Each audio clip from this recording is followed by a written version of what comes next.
Hello everyone, it is Bridget here from Bridget's Healthy Kitchen, wishing you a wonderful day wherever you may be in the world today. I hope you're well and I hope you are keeping safe. Thank you for joining me. Tonight's episode is a very highly anticipated episode because we are making, well, I'm calling it fudge, but it's kind of a cross between fudge and nougat. So if you like either of those two things, you are going to love tonight's class because we're making a milk fudge. But as I was saying, it's the texture of fudge, but it's also a cross between nougat as well. And the flavors are amazing. And of course, as always, there is no gluten in this fudge. There is no sugar in my fudge as well. And I give you a dairy-free option and a nut-free option, and there is no grain. So this is really, really delicious fudge, but it's also incredibly good for our bodies as well, which is always good to know because, of course,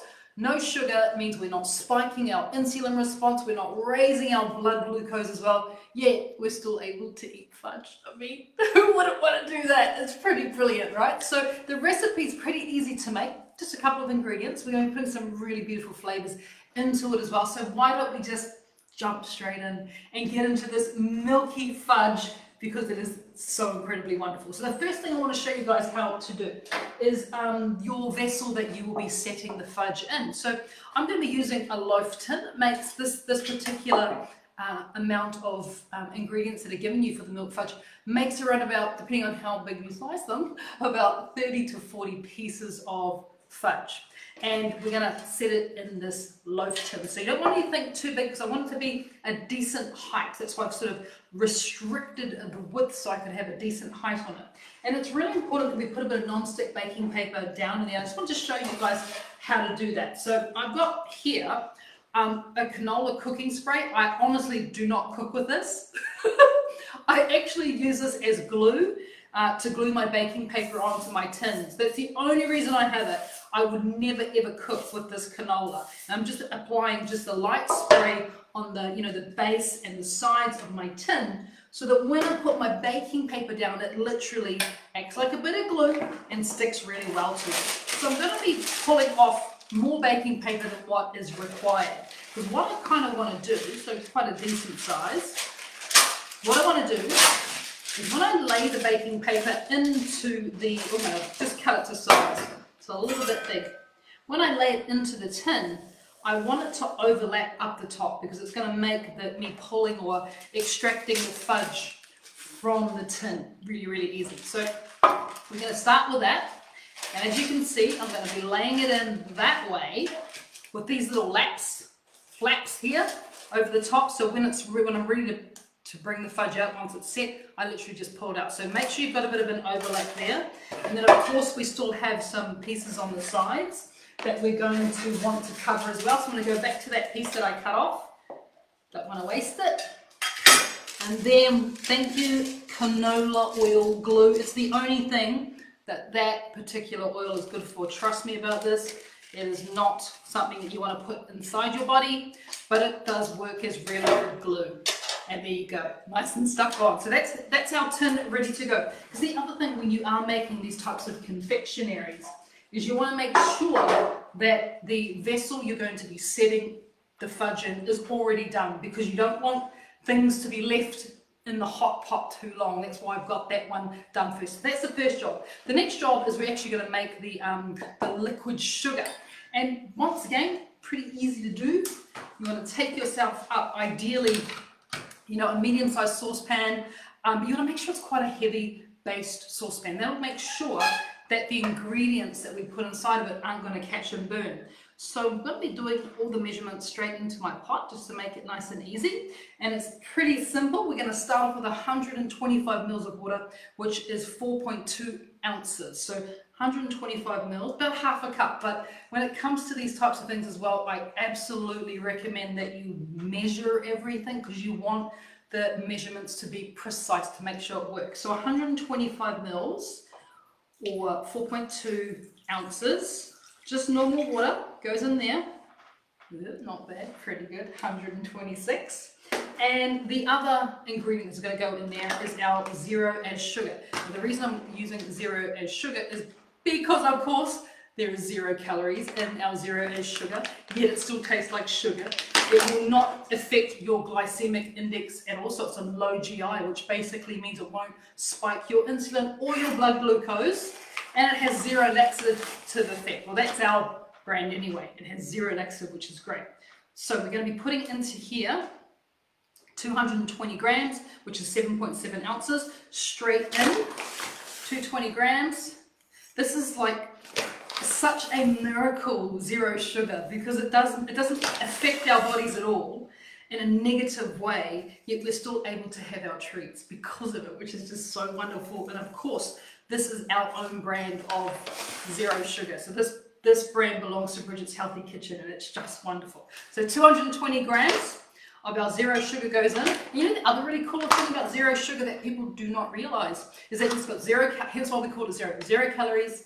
It has 0 glycemic index response, meaning it won't spike your blood glucose or raise your insulin. It has 0 laxative effect, but it also has this incredible quality about it, which will actually protect the enamel of your teeth. Unlike normal sugar, which rots and causes cavities, this will actually protect your teeth. So if you want to make something like this for kids, it's perfect. It actually protects their teeth. I know, crazy, right? So our 0 goes in there, and then without stirring it with a spoon, I'm just going to put it straight onto the heat. And we want to put it on a medium to high temperature.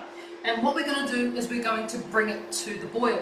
Now, when it comes to working with anything like this, I would recommend that you invest, that it doesn't cost too much, only about sort of $5 to $7 in a digital metal thermometer, because I'm going to want to take the temperature reading of this to make sure it gets to the right temperature so that the fudge actually sets. So anytime you're working or making candy, essentially, is you need to have a metal thermometer, a candy thermometer, and that's going to help to make sure that this gets up to the temperature I need it to get up to, because it's going to go up to 100, which is the boiling point of order, 100 degrees Celsius, but because we've added the 0 sugar in there, it's actually going to get hotter than that. So normally water will stop boiling at that 100 degrees. Because we've got the sugar, the 0 sugar in there, it's going to go even hotter than that, and I need it to hit a certain temperature, which we'll get to in a second. So while that's doing its thing, we can now talk about the other ingredients, and it pays to have all these ingredients ready again before your sugar goes on, just to make sure you're not letting this go too long and it gets too hot and burns. So in here I have 10 grams, which is a third of an ounce of ghee. You can also use grass-fed butter. I've got grass-fed ghee. If you want to go for a dairy-free option, you can use coconut oil, hard coconut oil. So that's one ingredient we have there. In this cutie little jar here, I have some ground cardamom. Now I actually grind this myself on my spice grinder. I get cardamom pods, but you can buy cardamom already ground up from the supermarket. That is going in there. We have rose water, which is going in there as well. You can buy this from a good supermarket as well, and it just gives us lovely, lovely flavor. And it's not doesn't taste too much like roses, but it gives us beautiful hint, and you're like, where is that flavor coming from? It's wonderful. And the last ingredient, apart from of course the milk part, is I'm going to be adding in some nuts. So in here I have 50 grams of lightly toasted nuts. If you want to go nut-free, at this point you could also use sunflower seeds or lightly toasted pumpkin seeds, or you don't even have to put nuts into the actual fudge. So I'm using 50 grams of mixed nuts. I've got cashews in here, I've got almonds, I've got walnuts, I've got hazelnuts, but I'll leave that part up to you. Any nut works really, really well, lightly toasted. And what you want to do is, once they are lightly toasted, is just taking up a big knife. You just want to roughly chop them. You want to have them not too big, but at the same time, you don't want them in pieces where you don't notice the texture when you bite through the fudge. But as I was saying, you don't have to have these in at all. And putting nuts through it kind of gives me that real nougat texture and that kind of nougat quality to it. But it's up to you. I will leave that up to you. You could leave the nuts out completely. You could swap the nuts for seeds. Like I said, sunflower works really well in this, as does pumpkin seeds. Or just have fudge. Up to you. All right, we've got a little bit of action going here, which is good. What you're going to notice me not do, this is really important, is I'm not going to stir it. I do not want to stir it because I do not want it to crystallize. I'm just going to keep my eye on it while I'm chopping up the nuts here. Keep my eye on it. I'm happy to swirl but I don't want to get in there too vigorously and stir it with a spoon.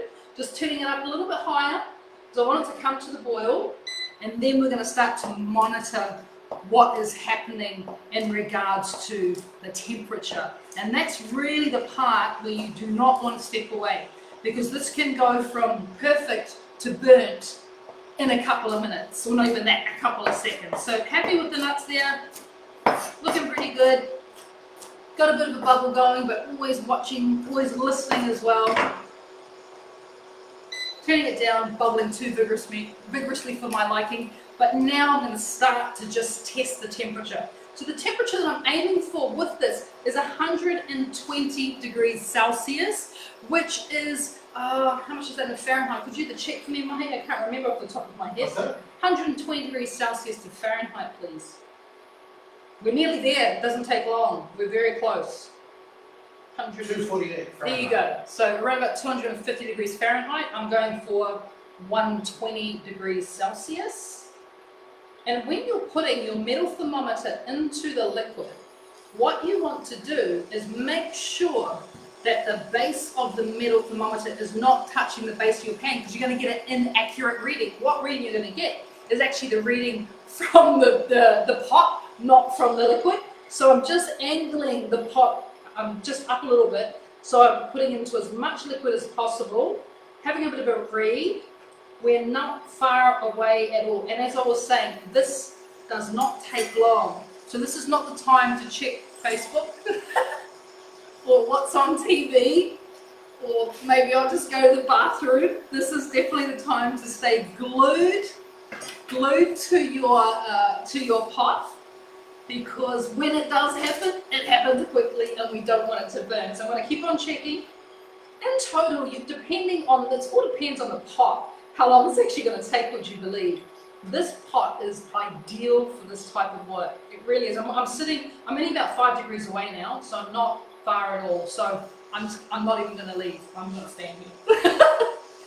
The reason I know to stand here is because I've done the opposite. I've got plenty of time and I've come back and it's burnt. So that's why I'm not moving, because it's a trial and error. So I'm saving you the error, and we're going to go straight to the success. And this is the point in the recipe where you may succeed, you may fail. So stay with it. It doesn't take long. I'm going to have another little check here. We're climbing quite rapidly. It's looking pretty good. Remember, 120 degrees Celsius or 250 degrees Fahrenheit. The other great thing about zero sugar is if you're doing this with normal sugar, which don't, because normal sugar is toxic. If you're doing this with normal sugar, you would now have a metal thermometer completely encased with sugar, because it'll just stick and harden to it. That doesn't happen with zero. In fact, all you need is literally warm water to clean the pot up. It's so incredibly easy to do. All right, how are we looking? Whoa, 18, 19. All right, 120. See, it doesn't take long. Turn it off straight away. You want to turn it off. And now if you have got a really heavy bottom pan or pot with a nice circular base like I have, you could do this all straight into the pot. You could do the entire recipe. If your pot's kind of a bit more squarish and it's got too many sides, then just get something like this and pour it into. Just make sure it's heat proof. This is a heat proof bowl because you don't want it to shatter. You would work from a bowl like that. It's just easy to stir it. But because my bowl is literally designed for this type of work, my pot, sorry, I'm going to work straight into heat. So that is done. We're now going to take up, where's our wooden spoon? We're going to take up our ghee or grass-fed butter or coconut oil. That's going to go in. As well as that, I'm going to add in our cardamom. You want to add in 1 teaspoon of ground cardamom. And when it comes to the rose water, it's up to you how much you put in. I find with this particular amount, I'm really good with 3 to 4 teaspoons of the rose water.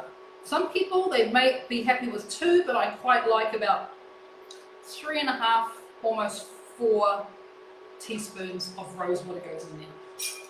We're going to take our nuts, our chopped nuts, they're going to go in as well. And just give that a bit of a stir together. And the only other ingredient we need to add now is the milky part. And for the milky part, I am using coconut milk powder. If you're wondering where you can get coconut milk powder from, first suggestion is to go online and Google it and see if there's some available in the supermarket near you. It's pretty common, so you shouldn't have too much trouble finding it. But just make sure when you do buy a coconut milk powder, just make sure there's nothing else in there. Because some of them put dairy in it, would you believe? I know, crazy, right? And gluten in it. So just make sure that you're getting just a pure coconut milk powder. And the amount that you need for this recipe is 330 grams, which is just over 11 and a half ounces. So we're going to be adding that into there. And I just want to make sure there's no lumps in the coconut milk powder. So what you want to do is kind of add it in about a third at a time. So I'm going to add a third of the powder into my little sieve and then just give it a bit of a knock, just like that. You want to kind of work quite fast here. And the reason being is that it will start to thicken quite quickly. See, got all those lumps in there. Don't want those, so I'm going to put those to the side. So starting off with a third, taking a wooden spoon and just beat that powder in to the fudge. And at first you may not think anything's happening, but it will. It will definitely start happening. We're going to take another third of the mixture. Let's whack it all in. And as I was saying, this is a nice way just to make sure that you're not getting lumps, hard bits of coconut milk in there, because you really want to nail the texture on this one. It really is all about the texture. Of course, give it a bit of a stir in. You can kind of see as I'm doing this why having a round bottom pot or bowl is ideal. But as I was saying, just make sure that bowl is heat proof. Because remember, that liquid mixture got up to 120 degrees Celsius. So that is enough to cause serious burns. So if you are considering doing this with kids, just remember that it's, you're working with candy, not unhealthy candy, and it can be quite, you just got to have a few more watch points involved there because it does get really, really hot. So banging that on, and having had a sugar burn in my past life as a chef, it's not very nice. It's really sore and it sticks to you. So just a word of caution that if you are, making this, just be really careful because it does get really, really hot. All right, so that's pretty good. Happy with that.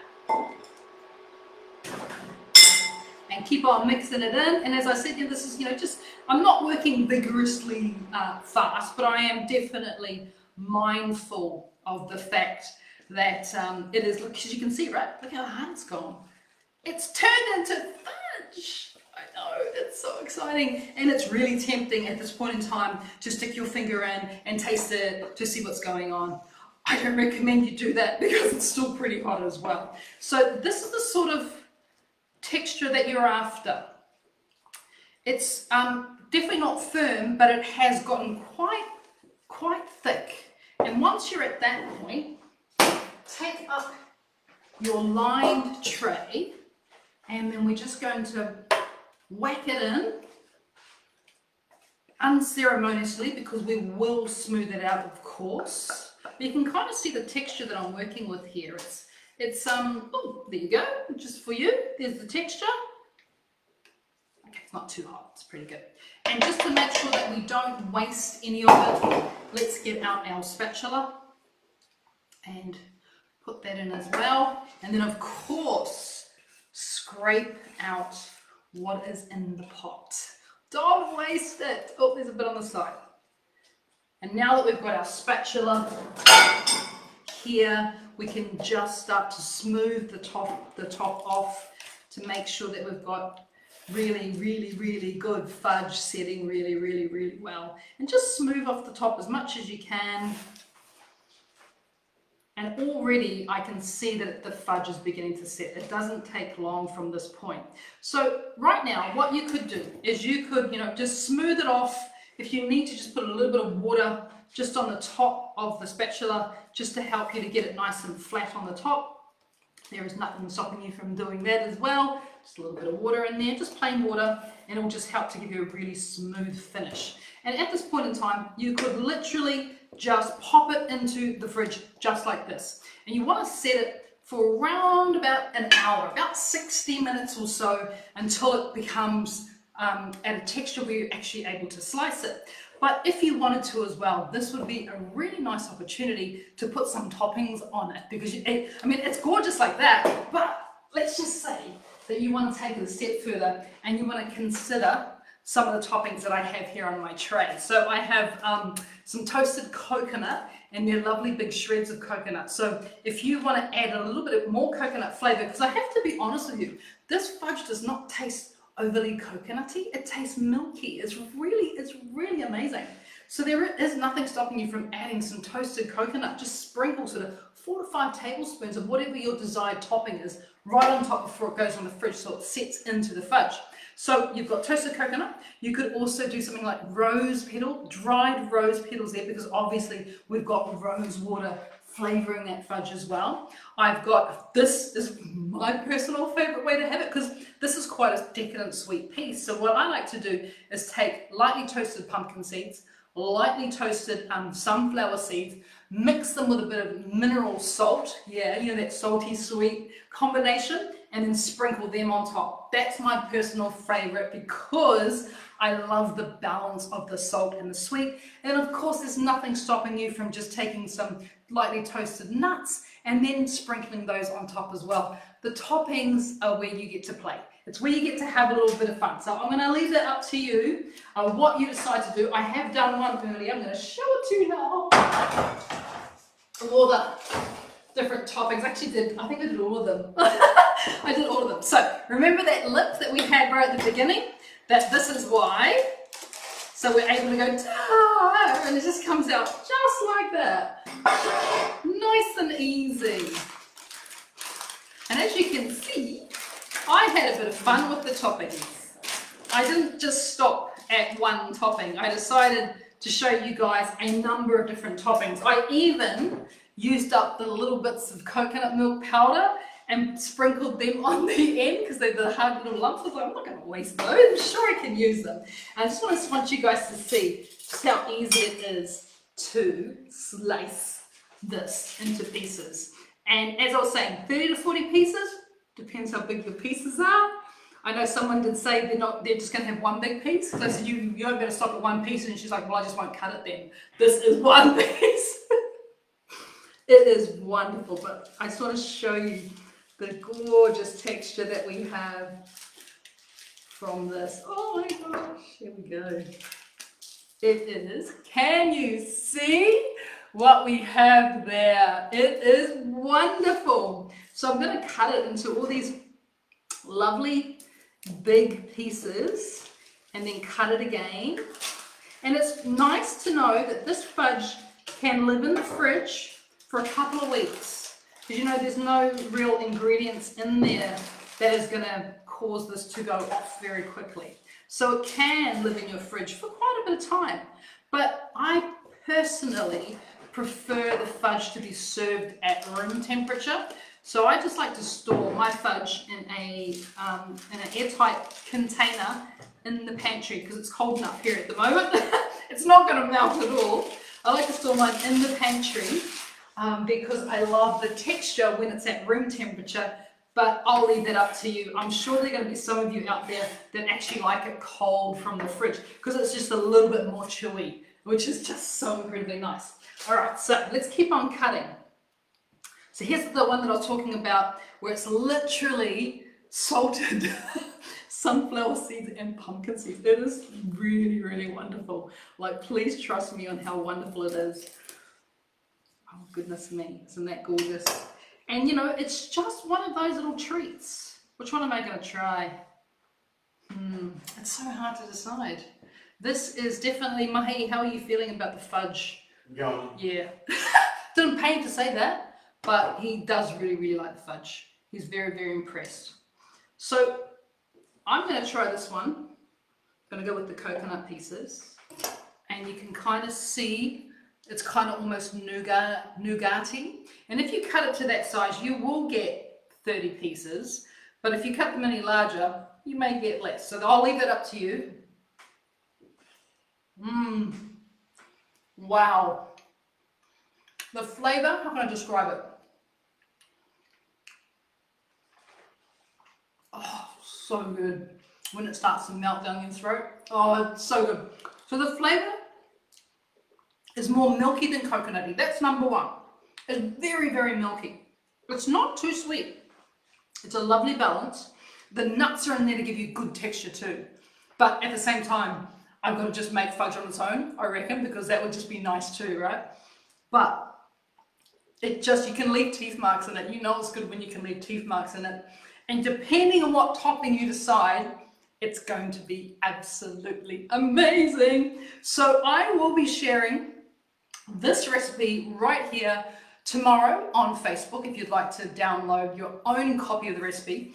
But I will be sharing it tonight over on our recipe sharing platform Modkai. That's modkai.com, modkai.com.